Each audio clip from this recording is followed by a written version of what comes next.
Vox-Off narrative documentaire, chapitre 1. Le silence qui parle. En ce moment précis, une certaine personne est en train de prendre une décision capitale qui vous concerne directement.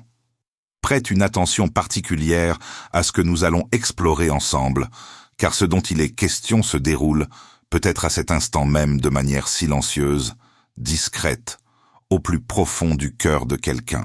Vous ignorez probablement même que cela se produit. Quelque part, il existe un individu qui pense à vous avec bien plus d'intensité qu'il ne voudrait se l'avouer à lui-même. Il se peut que vous vous sentiez éloigné, perdu, désorienté ou incertain quant à la place que vous occupez auprès de cette personne. En apparence, la situation semble peu être calme, floue et sans résolution. Mais ce que vous ne percevez pas, c'est ceci. Cet individu se trouve actuellement face à l'un des carrefours émotionnels les plus déterminants de toute son existence, et le choix auquel il est confronté n'a rien d'anodin. Il ne s'agit pas d'une décision facile à prendre. Ce n'est pas quelque chose qu'il fait sans réflexion approfondie. Cette décision porte sur vous, pas simplement sur votre prénom, pas uniquement sur votre photo de profil, pas seulement sur vos messages ou sur de vagues souvenirs, mais sur vous en tant qu'être. Il vous voit comme une présence réelle, comme quelqu'un qui est entré dans sa vie avec un sens et une importance authentiques. Il observe quelque chose de profondément personnel à l'intérieur de lui-même. Il se demande s'il doit avancer ou battre en retraite. Il réfléchit pour savoir s'il doit vous choisir ou céder à ses propres craintes. Il hésite entre s'accrocher ou abandonner. Cette résolution ne peut être précipitée, elle ne peut être ignorée, elle ne peut être enfouie, car vous n'êtes pas simplement un chapitre supplémentaire dans son histoire. Vous représentez un chapitre qu'il ne peut refermer sans affronter sa véritable nature. Chapitre 2. La bataille intérieure. À l'instant présent, cette personne mène un combat intérieur silencieux.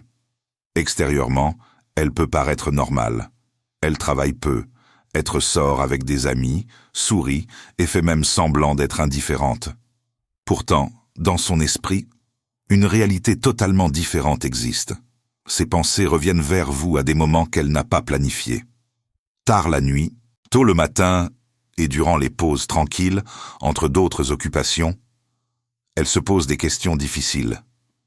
Elle se demande si ce choix va transformer toute sa trajectoire future. Elle se demande si vous choisir signifie devenir une personne nouvelle. Elle craint de vous perdre pour toujours si elle n'agit pas.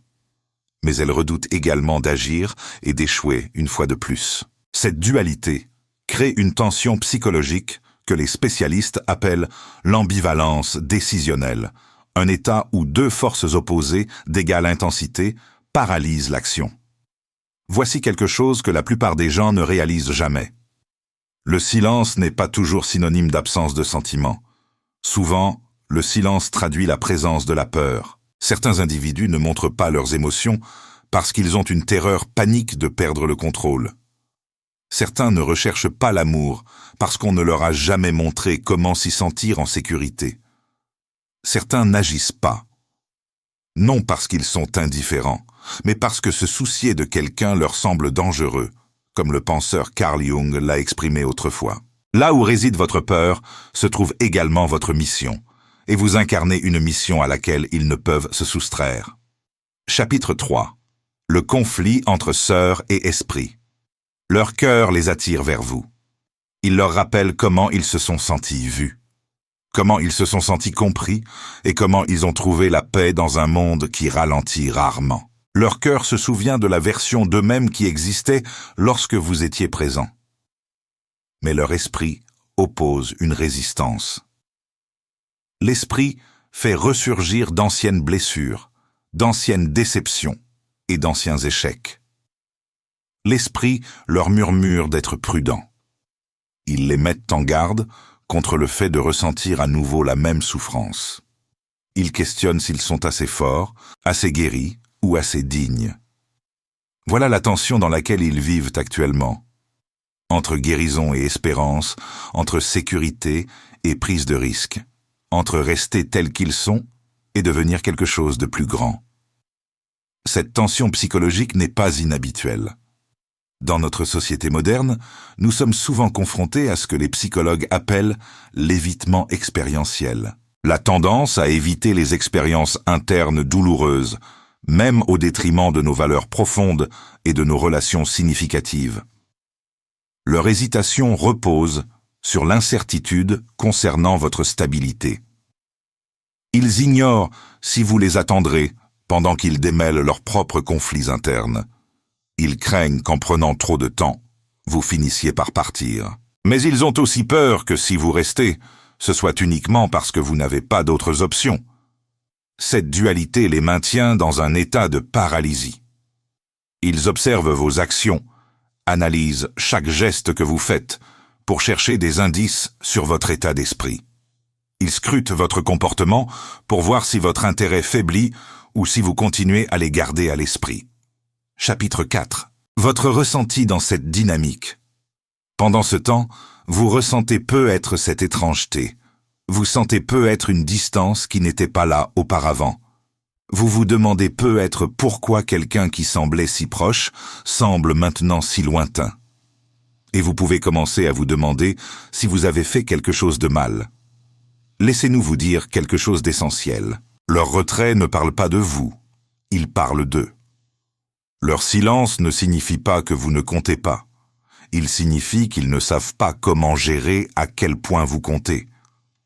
Il y a un niveau de connexion qui effraie les gens parce qu'il exige qu'ils laissent tomber leur masque. Cela exige qu'ils affrontent toutes les versions d'eux-mêmes qu'ils ont enterrées. Cela les oblige à reconnaître qu'ils ont été incomplets, sans même le savoir. Lorsque quelqu'un vous rencontre et ressent ce type de reconnaissance, ce n'est pas simplement de l'attirance. C'est une rencontre avec un miroir. Et ce miroir reflète non seulement qui ils sont, mais aussi qu'ils pourraient devenir. Ce potentiel peut être aussi terrifiant qu'il est magnifique. Cette peur de l'intimité authentique trouve ses racines dans ce que la psychologie moderne appelle les blessures d'attachement. Ces blessures, souvent formées dans l'enfance, créent des schémas de protection qui persistent à l'âge adulte, nous poussant à fuir précisément ce dont nous avons le plus besoin. La connexion véritable. Chapitre 5. Le point de bascule. Maintenant, voici ce qui change tout.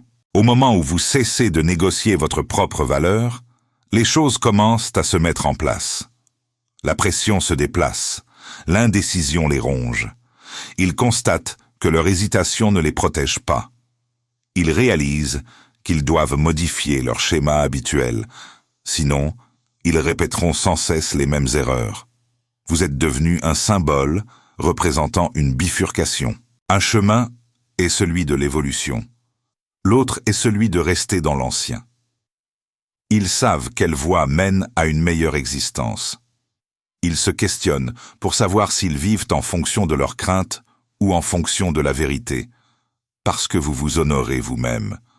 Ils doivent regarder la réalité en face. L'urgence nie lorsqu'ils voient que vous n'attendez pas. S'ils vous désirent, ils ne peuvent pas rester indécis. Ils doivent être authentiques. Leur mur intérieur va soit se fissurer, soit se durcir davantage. Certains choisiront le courage, et certains se retireront. D'une manière ou d'une autre, la vérité finit par émerger. Ce moment de vérité est ce que les psychologues appellent un moment de croissance post-traumatique, un instant où la douleur de rester le même devient plus grande que la peur du changement. C'est dans ces moments que les transformations profondes deviennent possibles. Chapitre 6. Votre transformation personnelle. Vous récupérez votre équilibre. Vous vous rappelez que l'amour ne se mérite pas en attendant. Il est accueilli en étant soi-même. Lorsque vous arrêtez de rendre votre vie plus petite pour eux, le brouillard se dissipe. Vous cessez d'interpréter des signes et vous commencez à vous faire confiance. Quoi qu'ils fassent ensuite, cela sera basé sur cette nouvelle réalité. S'ils avancent vers vous, cela se fera avec intention. S'ils s'éloignent, ce sera en raison de leurs limites, pas des vôtres. La vérité libère. Vous ne vous trouvez plus entre espoir et doute, vous êtes ancré. Le cœur et l'esprit doivent maintenant être honnêtes.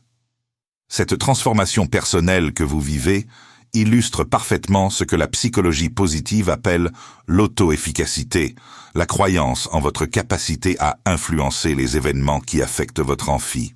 Quand vous cessez de mendier l'amour et commencez à l'incarner, vous changez fondamentalement la dynamique de toutes vos relations. Cette personne connaît maintenant le prix de l'attente. Le silence n'est plus neutre, il est pesant. Elle voit ce qui est en jeu. Vous choisir signifie choisir la vie. Elle se demande si elle est prête à être vue et à risquer quelque chose de réel. Chapitre 7. La résolution imminente. La réponse émerge finalement de la vérité. S'ils vous choisissent, vous le ressentirez. Il n'y aura plus de doute. Leur énergie sera orientée et constante. Ils montreront par leur présence et leurs efforts qu'ils se soucient de vous. Vous vous sentirez intégré dans leur vie. Leurs paroles correspondront à leurs actes. Et s'ils s'en vont, cela aussi sera évident. Leur absence constituera la réponse. Vous n'aurez plus rien à interpréter. Vous le saurez. Parfois, les gens ont besoin de distance pour devenir celui qu'ils doivent être. Si la vie vous réunit à nouveau, cela se produira à partir d'un état de maturité. Mais votre vie ne se met pas en pause. Vous vous choisissez vous-même. Vous ne vous demandez plus s'ils vont vous choisir. Vous vous demandez si vous êtes heureux avec vous-même. Cela change tout. Cette sagesse reflète un principe fondamental de la psychologie humaniste. Votre bonheur ne peut pas dépendre de l'approbation ou des choix d'autrui. Votre épanouissement doit émaner de votre propre centre, de votre propre estime de soi et de votre propre alignement avec vos valeurs profondes. Chapitre 8. La véritable nature de l'amour. L'amour ne concerne pas la peur ou l'attente. Il s'agit d'alignement. Si quelqu'un est destiné à être avec vous, aucune peur ne l'arrêtera. S'ils ne vous choisissent pas, cela ne vous rend pas moins précieux. Cela vous montre où vous devez aller. Alors, affirmez votre valeur et avancez en paix. Laissez la clarté prendre la place du désir ardent.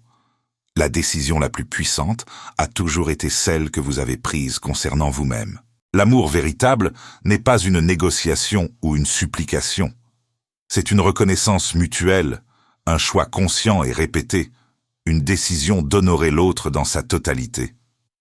Quand l'amour est authentique, il ne génère pas d'anxiété chronique ou de confusion permanente. Il apporte de la clarté même dans les moments difficiles. Chapitre 9. L'éveil de l'autre. Et maintenant, tandis que le silence s'étend, un nouveau niveau de ce voyage commence à se révéler. Cette personne commence à reconnaître que l'espace entre vous n'est pas vide. Il est rempli de tout ce qu'elle a évité. Elle commence à comprendre que chaque fois qu'elle a pensé à vous contacter mais ne l'a pas fait, elle parlait en réalité à ses propres ombres. Elle voit que vous n'êtes pas un problème à résoudre, mais une réalité à embrasser. Le poids de cette prise de conscience transforme son regard sur son quotidien. Les choses qui la satisfaisaient auparavant, les petites distractions, les conversations superficielles, les routines bien remplies, semblent maintenant creuses et sans substance. Elle commence à voir qu'en restant dans l'antre, elle perd précisément ce qui la faisait se sentir vivante. Elle examine sa vie et reconnaît qu'un cœur ne peut pas rester éternellement dans un état de peu, être sans se flétrir. Cette reconnaissance illustre ce que les thérapeutes appellent l'Insight thérapeutique. Ce moment où une personne voit soudainement la réalité de ses propres schémas destructeurs avec une clarté douloureuse, mais libératrice. Chapitre 10.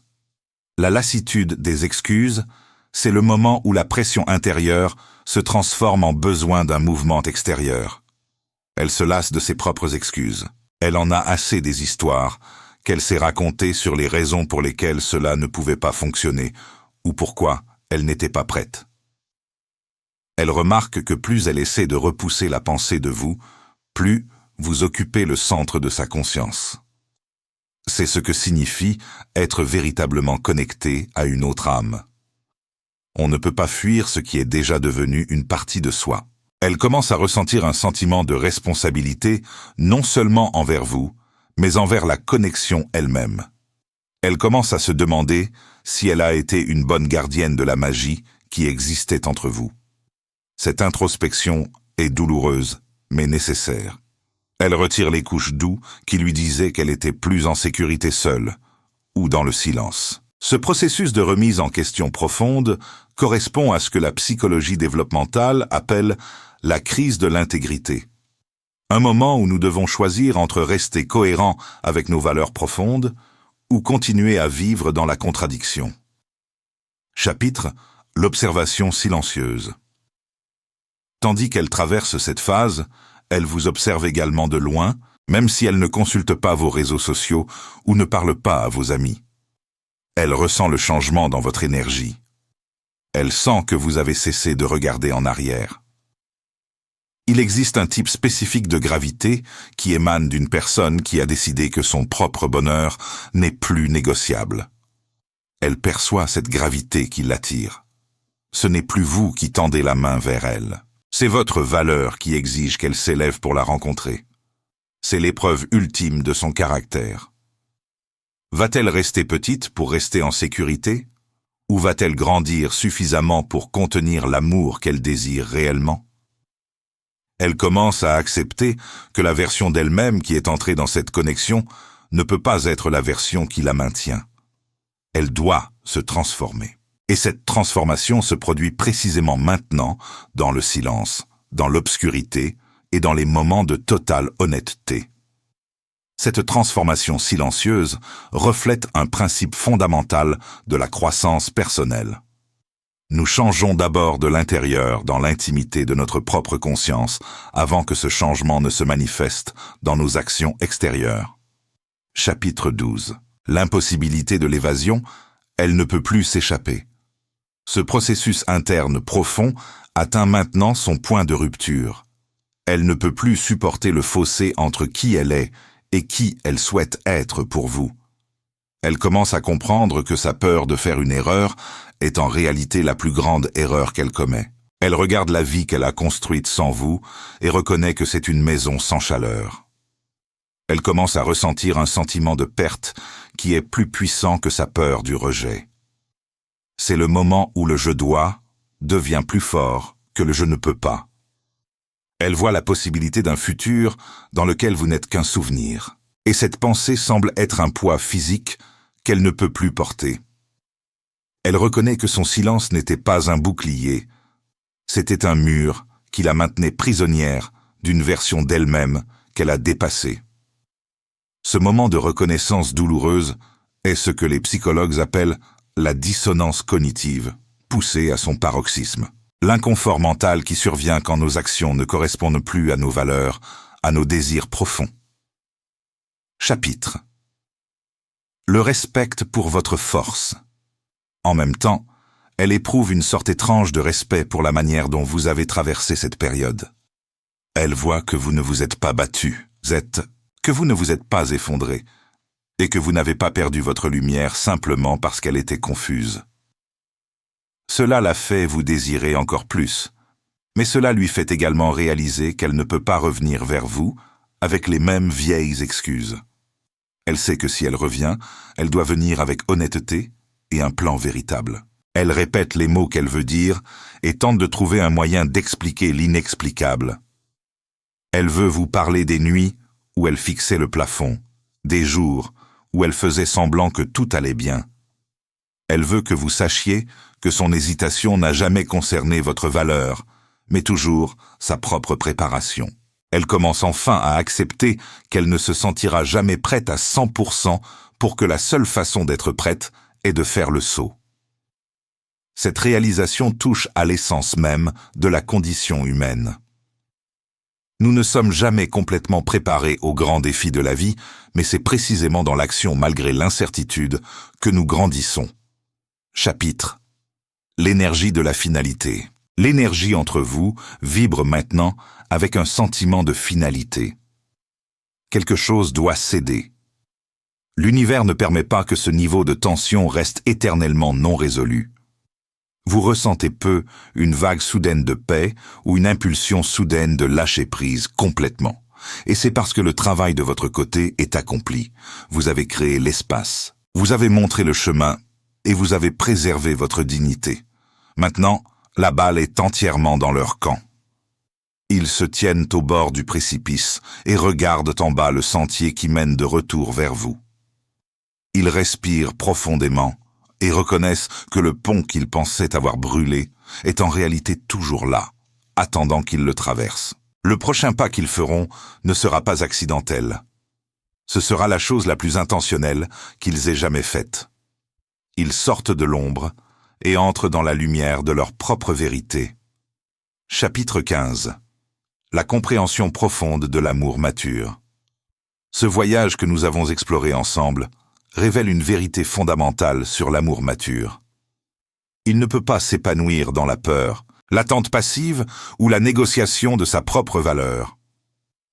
L'amour authentique exige de la clarté, du courage et surtout un profond respect de soi.